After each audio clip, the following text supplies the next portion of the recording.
Thank you.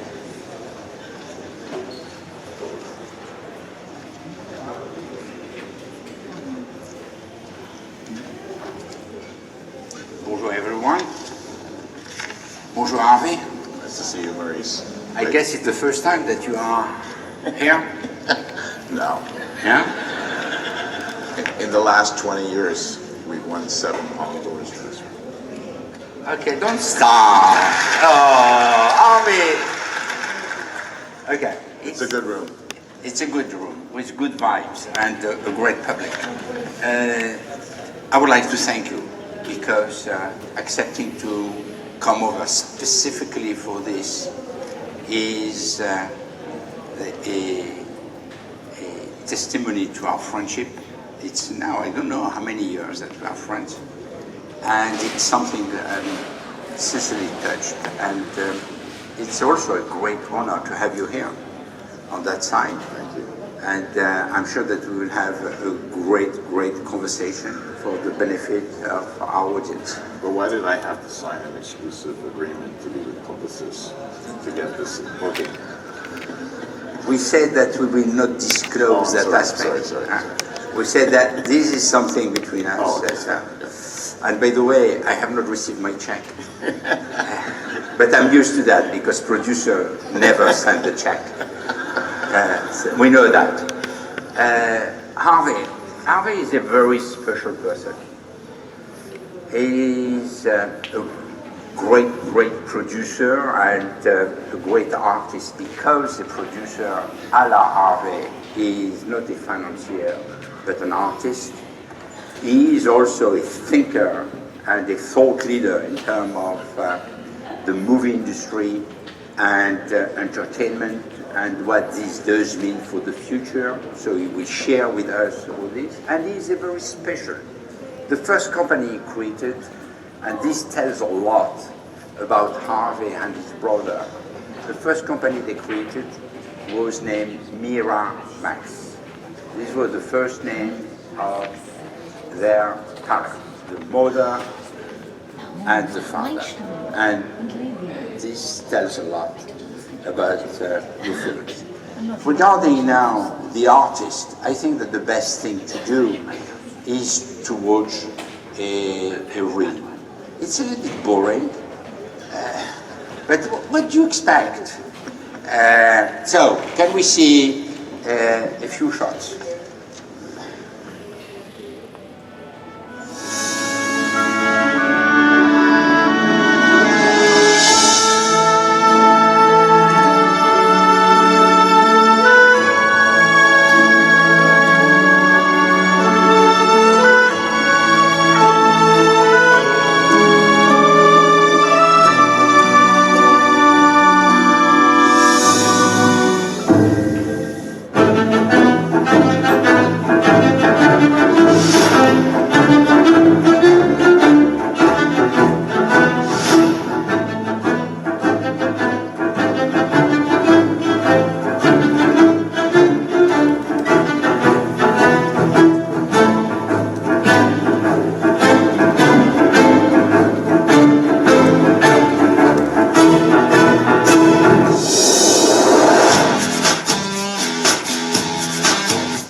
Everyone.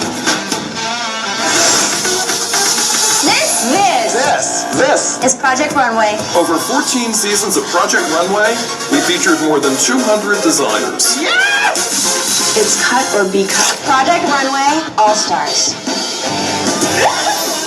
This is the tallest building in the Western Hemisphere. I really want you to stand your ground and show us who you are. You're onto something that is amazing here. This is All-Stars. Anna and I would like to welcome you to New York City. Yes! Yeah! Hello, designers. Oh my God, it feels so good to be on Project Runway Junior. You're definitely flattered. Everybody thinks they've got the greatest idea in the world. Well, I'm going to be the judge of that. I'm Jason Calacanis. I'm one of the most prolific angel investors in the world. I've invested in 75 companies in the last 5 years. Uber, Evernote, MessageMe, Tumblr, WhatsApp. And those companies are worth collectively $50 billion. Hundreds of people are going to apply, and only 6 are going to make it into the incubator. And only 1 is going to get a check for hundreds of thousands of dollars of my money. Rebecca Minkoff is an internationally known designer. Katja Beauchamp is the co-founder and CEO of Birchbox. Gary Wassner, CEO of Hilden Corporation, and was an early investor in some of the industry's most prestigious companies. Christine Hunsaker is founder and CEO of plus-size clothing powerhouse Winnie, but getting a business off the ground takes big money. Hopeful entrepreneurs will get a chance of an investment to grow their companies. You're asking me to tear my product apart? Yes, I am. Can they close a deal or not? Think about what she's offering you. You have 3 offers, 3 people who want you. This is called a bidding war.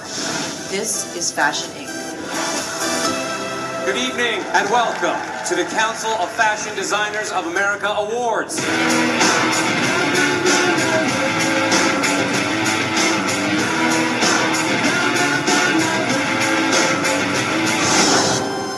I'm going to open a detective agency. I suspect this is not a case for which we will be receiving payment. Music on.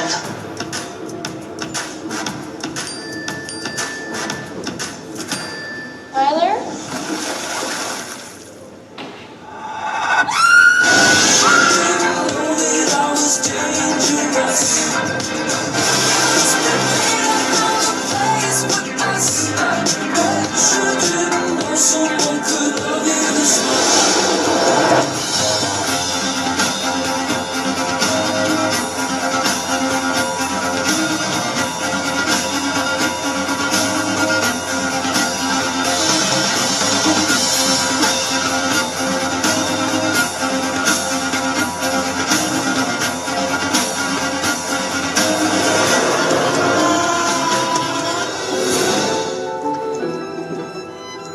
Would you actually like children? Well, if I didn't, it'd be a silly time to say so, wouldn't it? It's pathetic that we're never allowed to mention nuclear war ever. I have neither fortune nor title, but I have some skill in saving lives. Of course, if you've lost confidence. But who is Dr. Thorne? Dr. Thorne. Dr. Thorne. Dr. Thorne? Dr. Thorne.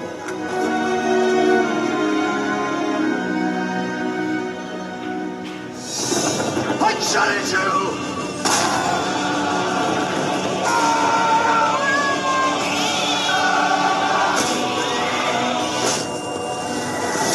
This is your future.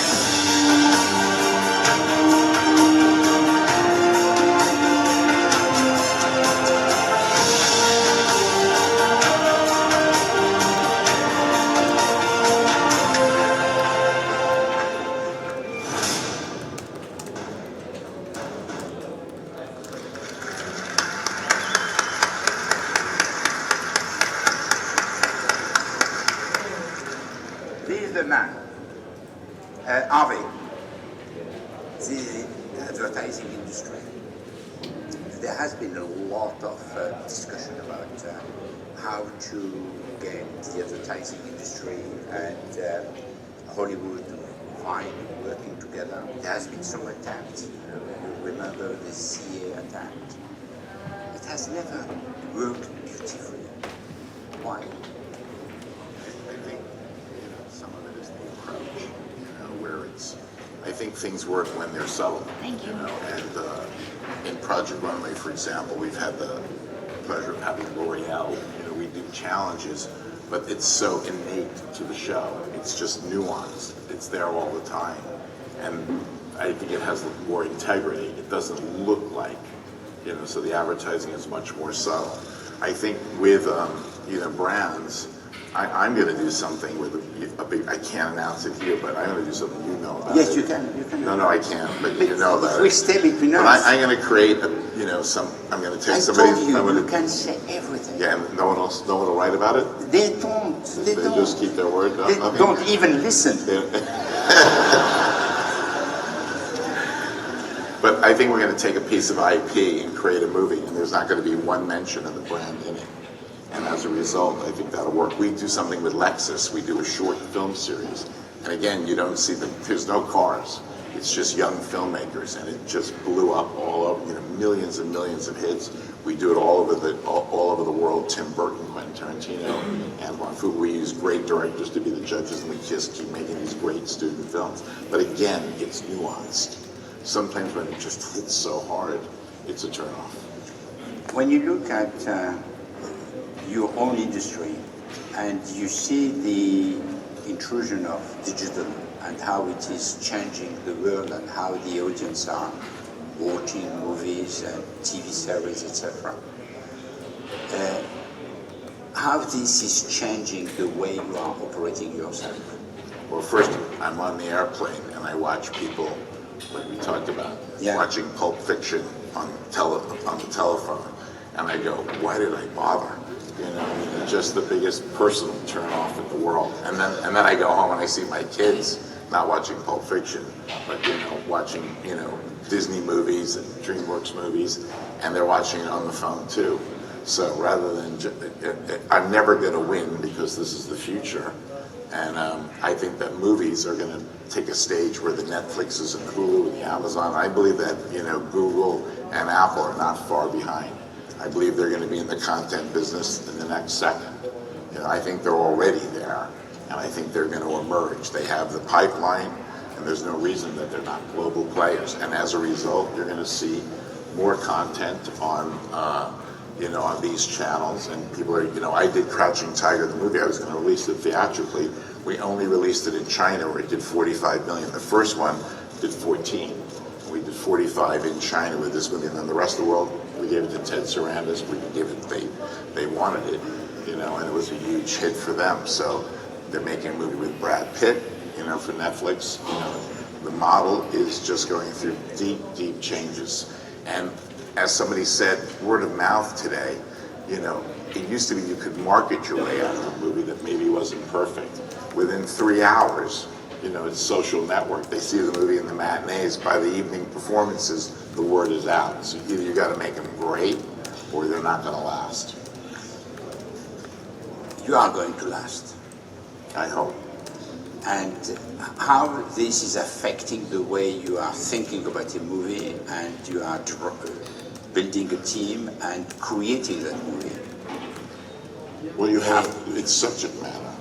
Because the big screens are about to die, and everything that you have done is for the very big screens, and with great actors, great directors, and you have been able to, I don't know how many awards you got, how many Oscars. Can you still count them? 82. 82. Many years? How many years? About 27, 28. Oh, it's not that much. No, I think so. 82. Honestly, it's not that impressive. Right. No, it's fantastic. We know. So the future Oscars, how will you win them? Is it on a movie that will be displayed on a mobile phone, or on my Samsung Galaxy, or is it something that you will do only for the big screens? Well, I think subject matter is going to be everything, and execution, for a movie theater. The movies have to be fantastic, I think, to work in the theaters. They have to be less fantastic to work, on a global, outlet, where you just say, okay, I'm going to relax, I'm going to, go and have a beer, I come back to the movie, I pause, I stop. It's a different experience, but a movie's got to captivate.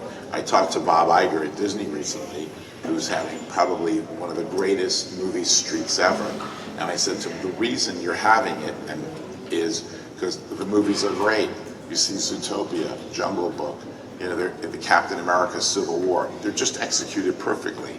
For me, it used to be that the studios would make these big blockbusters, and they were so bad, that after the first week that they marketed these movies, there was wide open spaces. So just on a business level, we're never giving up the movie business, and we've got some amazing movies next year. One in particular is called The Lion, which is a true story of a 5-year-old kid from India who gets separated from his family, can't find his way back home, becomes a street kid, and then gets adopted by an Australian family.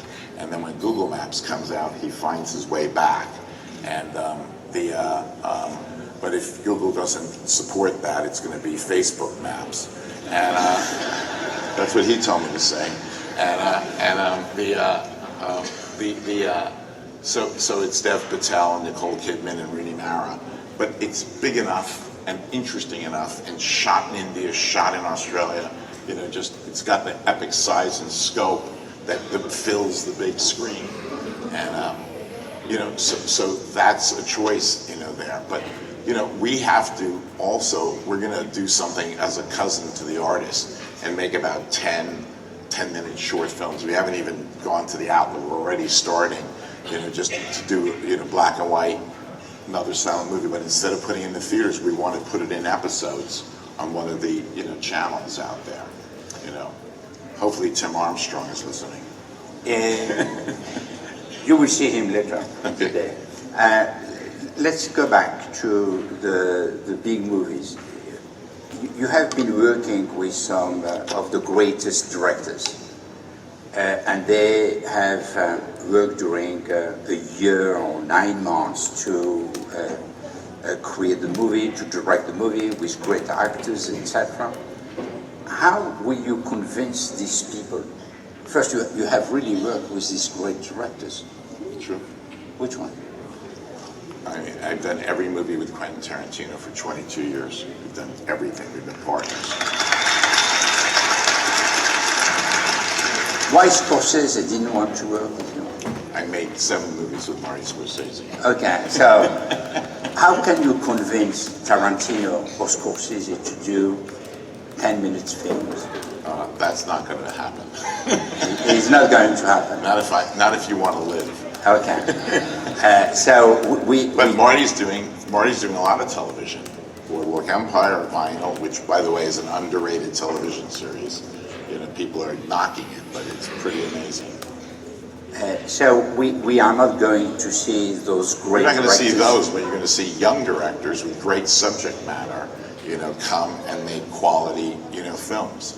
This is the first time in our company that we've ever done segmented movie. You know, we just wanted to choose the subject matter that we want to make, and of course we never make it easy for ourselves, so we do a black and white silent movie. When I was doing The Artist, I called my team, you know, and I said, guys, I just spent €3 million to buy half the world on this movie, and you know, they said, what is it? I said, it's black and white. They said, okay. I said, it's Jean Dujardin. They said, who the hell is he? They said, don't worry, he's a big star in France. And then the third thing I said was, it's silent. And then they said, well, you're going to have to see the board of directors. And my answer was, I didn't know we had a board of directors. It has been a great success. When you due to Thomas Langman and Charles Novicius. When you look at the directors we were the most difficult to work with. How long is this panel? 3 hours. That barely touch base. I think the great thing about our company is there's a literary tradition. People always say to me, how do you become successful? And when I was a kid, you know, repeated the story. It's 12 years old. I had an accident with my eye. Couldn't go to school. I looked like Quasimodo with this huge patch. And next door was a librarian named Frances Goldstein, and she put me on a book curriculum. You know, just something that I volunteered for. And War and Peace has been a passion of mine for years because that was one of the books. As a result of falling in love with literature, there's not one author of a book in the history of both companies who's not rhapsodized about the company. I cannot say the same thing about directors, and usually the battles that I have with them are when they take the source material and reinvent it, you know, in a way that just goes, you know, there's a famous story that said that I threw an ashtray in a room with Merchant and Ivory, Paul Newman and myself, were in a meeting with Merchant and Ivory, and Ishmael Merchant was, may he rest in peace, always a gentleman. He said, no, it was me who threw the ashtray. So the ashtray flew, you know, it flew in my direction. We made a movie, Mr. and Mrs. Bridge, and it's written by Evan O'Connell, and I thought it was a masterpiece, the 2 books. Paul Newman and I were on the same side, and, you know, Jim Ivory didn't agree with us, franchise's point of view, and we tried our best to shape it. Out of that became an incredible friendship. I went on the board of Hole in the Wall. I moved a mile and a half away from Paul Newman, so even though the movie wasn't what it should have been, I mean, you know, something great happened as a result. So that's okay. We are now, if you wish, if you want to, we are going back to the advertising industry and the brand content. One of the biggest issues that we are facing today is how can we engage the consumer in the way we are communicating? How can we get more than just a click, but really an engagement that they are sharing, that they participate, and that they feel that they are part of the story. And clearly, this is what you have been doing for a living since age 12. One of the biggest issues... Nescafé celebrated their 150th anniversary yesterday. The great thing about Maurice was he was there 150 years ago. And that was your first client, right? This was my first client, and I was also there when we opened Publicis 90 years ago. And they will be there for the 250th anniversary of Publicis. Which is staff loves. That's normal. I have my wheelchair, which is waiting behind. Back to brand content, engagement. This is where there can be a great collaboration between you and people like you and our industry. We need to engage. So how do you see this happening? How can we really collaborate in a very different way from what has been tried at the time of CAA and Coca-Cola, which did work only for a very short while? 2 years ago, I accepted a challenge because Jim Dillon, who owns Cablevision, just sold it, and AMC. I went to see a preview of a show called The Spring Spectacular at Radio City Music Hall, and I didn't like it at all when they showed me on stage, and they'd spent a lot of money. It's like, you make one of those statements because you're with your best friend, and there was 15 other people who agreed with me. And they said my grandmother could come back from heaven and do a better job than what I saw. You're a very nice guy. Well, it's good to have you as a friend. I didn't want Jim, who is my friend, because most people just BS and say it's great, go ahead, and then he loses $30 million. I said, don't put that show anywhere. And Jim said, if you think you're so hot, you can produce the show. I mean, what do I know about the Rockettes? You're doing the Spring Spectacular at Radio City. Anyhow, we did it. It was a great success. But Citibank, sponsored it. And they worked so hard with Madison Square Garden, not with us. So it's nothing, and the bank brought a lot of goodwill. We made the show fantastic. And now they'll do it every year, like the Christmas Spectaculars. That's a huge business, for them. The other thing that I said to Jim was I'd only do it if I did it for free, which, I would never. So you work for free? I work for free for my friends. I'm happy to do that. But Citi endeared themselves to the people of New York by sponsoring events. It's not just, you have to be part of it. You have to be part of it. If you're in a bar and Bradley Cooper says, I'll have a Grey Goose on the rocks, and it doesn't hurt the movie, but it's just branded in a certain way. I just think that brands now better sit down with us. That is product placement. It is product placement. You are not against product placement. I'm not against it. No, but if it's overdone, if you're seeing, Pepsi in 27 scenes in the movie, that's too much. I will not comment on the brand. 3 is probably too much. But, it's just all got to be done nuanced. This Lexus thing is great. I'm trying to think of things that we don't do that I love. I love when an advertiser endears themselves to the community because I just think it has a knockout effect. Another car brand, Lexus won't like that. I said this is Audi. They do a great job in our industry as well, too. They've endeared themselves to the movie industry. They sponsor the American Film Institute. Today, social media is so strong that when you do good things, word gets out. And people become affectionate towards the brand. They just don't think of them as a car company. They think of them as somebody else. Samsung has done unbelievable things in our industry. They're generous and they're smart, which is a great combination. I mean, we've worked with them, all our friends, competitors who work with them. They are an amazing brand, in terms of looking outward, and recreating. They're just game. It's game on with those guys. They are the creative advertiser of the year, by the way, in Cannes this year. Going back to, again, the collaboration between agencies, advertisers, and your side. If I'm coming with the idea of a brand content for one of my clients, and I'm saying, okay, Harvey, we want to build a relationship with this group of consumers and tell a story along the year, not only one day, but every single day, something which is adding to the story and engaging the consumer. Is it something you would be open to? Yes. I'll give you a story.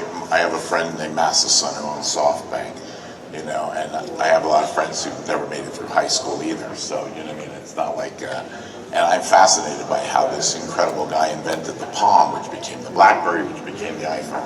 Anyhow, he called me, he said, I have a telephone company. This was 8 years ago. He said, my telephone company just opened in Japan, and in a market of 10 phone companies, we're number 27. And he said, I have an idea, what I want to do. Leonardo DiCaprio is the #1 star. Brad Pitt is the #1 star in Japan, and Cameron Diaz is the #1 female. And he said, I went to the agencies, I offered, $7 million to Brad, $4 million to her, whatever, and to do the commercial together. They don't want to do it, they don't want to do it individually, they just don't want to do it. He said, can you help? I called Brad and I said, this is a friend. Mass is very good for environment. There's a lot of amazing things that he supports. Cameron and I had just worked on Gangs in New York. And I just said, this is personal to me. And I said, we can do it with ILM. We don't have to go to Japan. We can do CGI, create this thing. And anyhow, as a favor, both of them did it to me. They took the phone company, I'm kidding, about 27. They were about 10th in the marketplace, and they were #3 after those ads ran. So it's, that kind of thing. I introduced Jennifer Lawrence to Bernard Arnault, and I said I would sign her. This is before Silver Linings and Hunger Games came out. Sometimes you have to look to the future. And I think if brand companies would rely on people like us, we could say to them, don't sign that person, because I think, it might be, the trajectory might not be as high. Sometimes it's better to take a gamble, like Delphine Arnault and I worked together on Alicia Vikander a year before she won the Oscar this year. So, that's, and again, they're friends. We don't charge, for that because they're friends. And it's just being visionary and taking a look and saying, what can you do? How do you do it? There are people who say that the future of movies and the future of series will be built on big data, that through the big data and a few algorithms, we will know exactly what people are thinking, and we will understand exactly what are their feelings. And there are some people who say, okay, when you look at the way Netflix is working, is using a lot of big data. Have you used big data to do Marco Polo? We used our gut, on Marco Polo, which is big enough. And it's become, Netflix's biggest series internationally. It's, a funny story, the New York Times, wrote a review of Marco Polo. They said, we don't like this. There's so much kung fu, martial arts, big battle scenes, orgies, and lots of sex, and whatever. They just panned this thing. It's the New York Times. It's not the French paper who said that. It's the French paper. The New York Times said it. So I called Cindy Holland at Netflix. And I said, I guess I shouldn't make this series anymore because I've never had a review quite as bad as that. And Cindy Holland said, what don't you like about kung fu, martial arts, sex, etc. And she said, our phones are lighting up. Whatever, and it's, it's just became a huge hit, so it's just, the great thing about making television, which is why I love it so much, is the critics can't kill you. the audience experiences on its own. They watch one episode and then they watch 2 or 3. Netflix's paradigm has been really exciting. I would say that 60% of our business today, moving more, is the television business. And the other great thing about TV, for me in particular, and you kind of know my reputation, when I have a movie, I hate when they're 3 hours long when they should be 2 hours long. So, there are a lot of people who just say, I have a relationship with the director, I'm not going to push for the cut or anything like that. I believe in the individual film standing the test of time. The TV business is great for me because I can just say, War and Peace, 2 more hours. You know what I mean? Dr. Thorne, another hour. Julian Fellows and I, in England, it was 3 episodes. Julian and I felt it should be 4, so in America, where I had it, it was a 4th. We endeared ourselves to each other, working that way. So TV gives me a huge landscape, too, to just have more time to make stories. How do you see the future of TV? Well, I think that, I think it'll be event-oriented, and I think the series are going to be bigger and bigger and bigger, and we just did this deal with BBC and Lookout for SSGB. It's about England losing the Battle of Britain in 1941 and the Nazis, take over England. There's still America in the war and other allies, but, basically Scotland Yard is run by the English and the police are local, but the Germans are everywhere. It was Len Dayton's book. When I was a kid, there was a movie called The Ypres File with Michael Caine. Len Dayton was sort of like the number 2 guy to Jean Le Carré.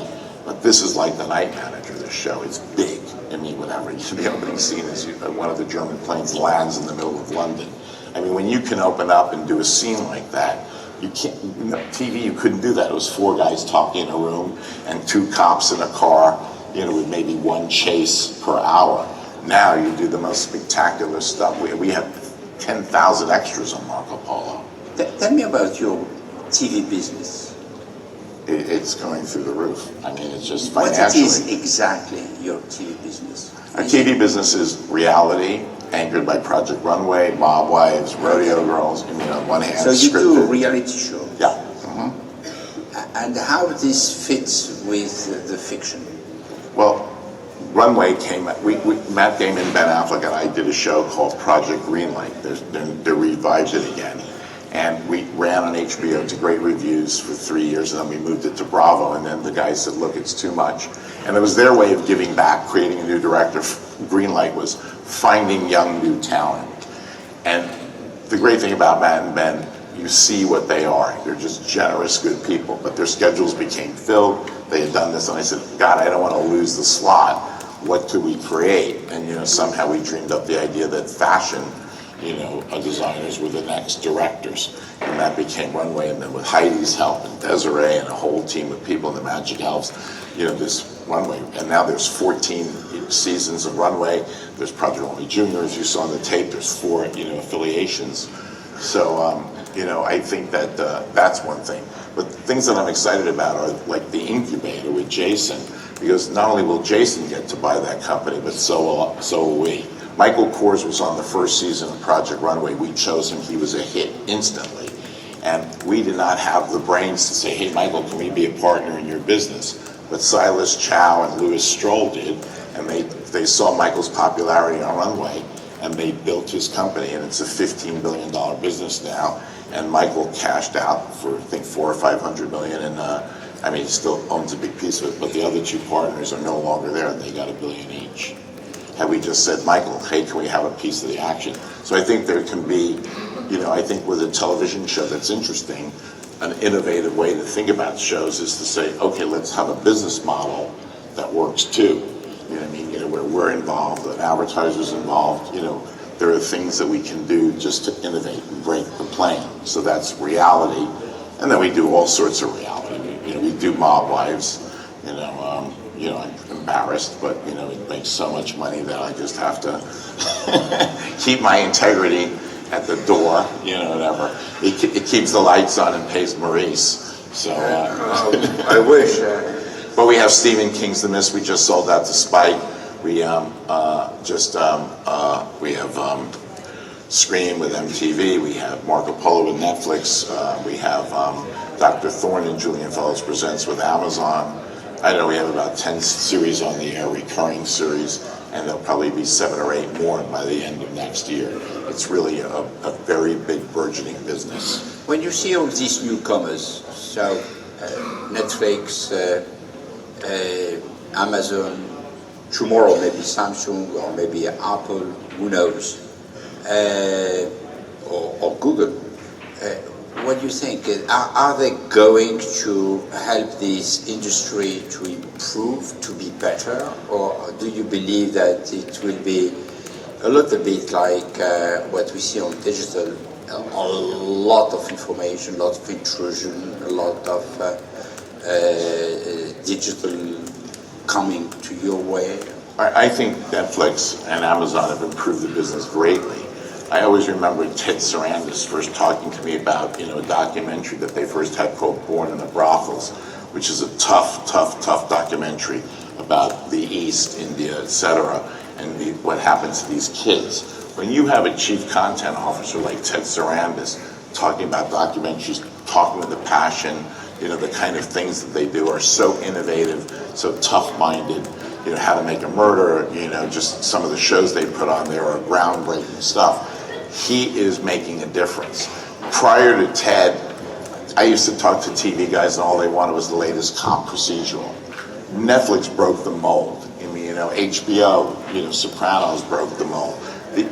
Out of these services, HBO was here, and now Netflix went here, and now Amazon is doing these artistic movies, which are terrific. So they have the courage to do something for a smaller audience. So in that way, they're incredibly innovative and doing amazing things and seeing amazing stuff, on there, and making movies about transgender people, series about transgender people and winning Golden Globes and Emmys.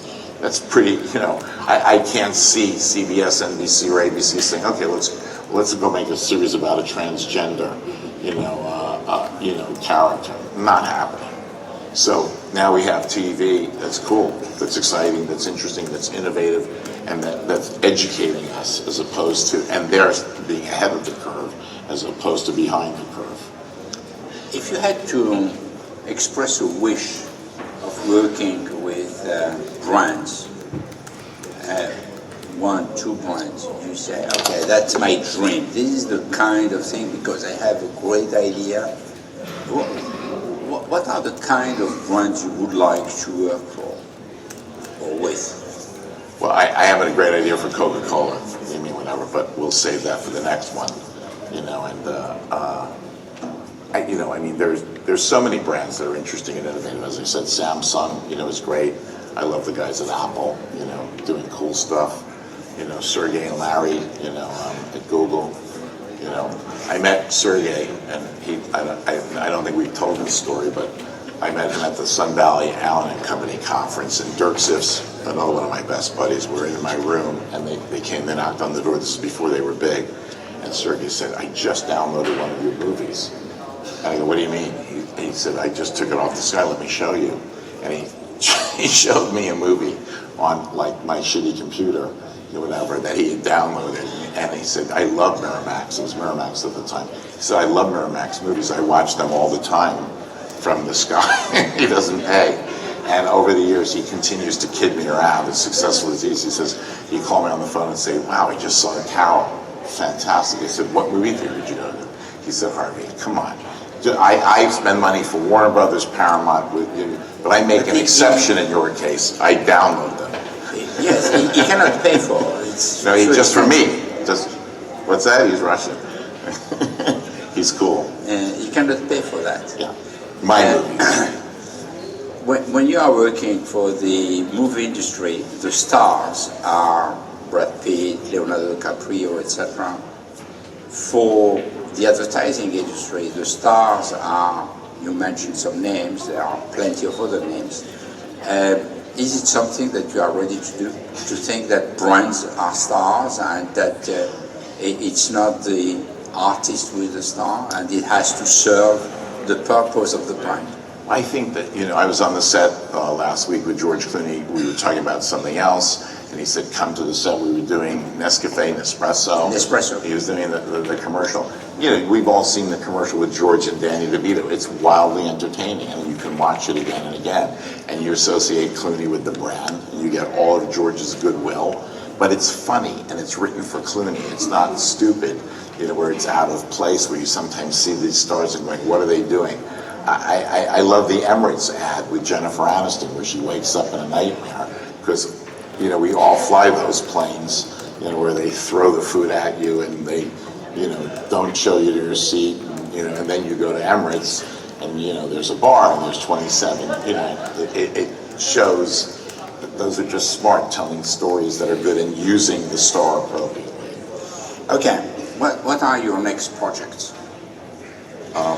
Movie-wise, I'm doing, you know, nothing controversial. We're doing Married Magdalene, you know, with Rooney Mara, you know, as Mary Magdalene, and Chiwetel as Judas, you know, and Joaquin Phoenix as Jesus.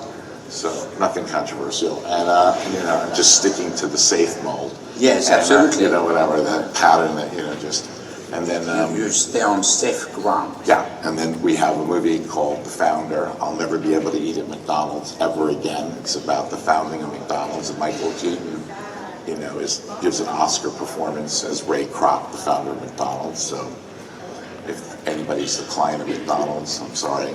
And I'm afraid that you will have a problem. Is it you? Yeah, okay. Okay. Too bad. I guess we had a great relationship. Yeah.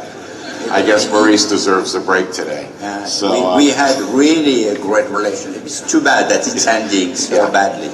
And then, you know, so, yeah, and we're doing animation. We have a beautiful movie called The Ballerina that we made with the guys who we did Untouchable with. We're doing a remake of Untouchable with Kevin Hart and Bryan Cranston. Just a lot of stuff going forward. And we own a book called Boys in the Boat. I don't know if anybody's read that, but, you know, we were smart enough to buy it before it became a bestseller. And we're going to put that movie out as well, too. See, there's a perfect thing on Boys in the Boat. You know, I gave the book to, you know, two great fashion designers because the clothes are so cool from 1936. This is a story about these young kids who come from Washington State, not Harvard, not Yale, not Oxford, and they race against the Germans in the 1936 Olympics. And you know, and they didn't want Jews, you know, and there's a kid who's Jewish, you don't find out. You read the book, people know already, he's in the boat, and as they turn the curve, he gives the finger to Hitler. And you can watch the black and white footage and you see it, you know, of the 1936 race. And they got Jews. Marty Glickman was on the team, they got rid of him. So anyhow, this is an epic story of these guys from the Dust Bowl, once in a lifetime, you know, story of this incredible challenge, and I just said to these two designers, the clothes, you got to do something with the clothes, and one of them said, nah, they were never, and Tommy Hilfiger said yes, so they're going to design something around that, and they're going to help us design the clothes for the movie, and there's a way of working together. Harvey, we are arriving to close. Now that we are closing the session, maybe you can tell us what are the 2 or 3 movies that you really did a shit job. Okay. Okay, there must be. You have not only. So one of my biggest mistakes was I was late to a movie, you know, that we could have acquired at Miramax. I was 10 minutes late, and this teaches you to be punctual. And it was La Femme Nikita. And if you don't see the beginning where she's a washed-out drug addict and then they make her, you know, an agent for a Secret Service, you don't understand it. So when I saw Luke, you know, he said, "Do you want it? You can have it." You know, I didn't want it because I didn't understand what I was watching. So that was a TV series, a franchise, sequels, you know, and to this day, Luke still thinks I'm an idiot. And so being late is not good. I produced a movie that I love, and it's very good, I think. It's called Into the West. It's with Gabriel Byrne and Ellen Barkin. Nobody went to see it. We marketed it so poorly that it just irritated me that when people did see it, they loved it. And so I took an ad out in the New York Times saying, the reason this movie doesn't work is because I did a crappy job of marketing it. Everybody in the industry called me and said, what an idiot you are. And every filmmaker called me and said, that was good that you did that because everybody always blames us when the movies don't work. it's good that you took the blame, for it. So I just think you have to. There's a movie we have out now called Sing Street. I don't understand for the life of me why this isn't a giant hit by John Carney. So I must have been doing a shitty job because it's a great film. Okay, so despite the shitty job that they have done, you have been great. Thank you, Maurice. Thank you. Harvey Weinstein.